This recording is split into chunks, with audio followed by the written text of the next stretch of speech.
222525। আজকে সাবিরকে প্রায় 3 দিন ধরে অপেক্ষা থাকার পর আজকে পেয়েছি। তো আজকে বিষয়টা টেনশন মুক্ত হয়েছি। আজকে রাত্রে খুব ভালো করে ঘুমাবো। আর এগুলো ফিটিং করে দিয়ে গেল।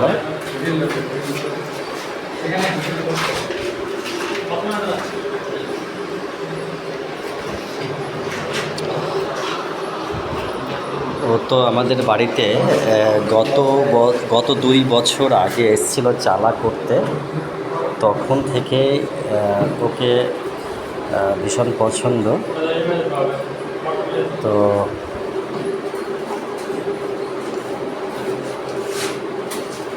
আজকে এই জানলা দুটোই করে দেবে। ওকে।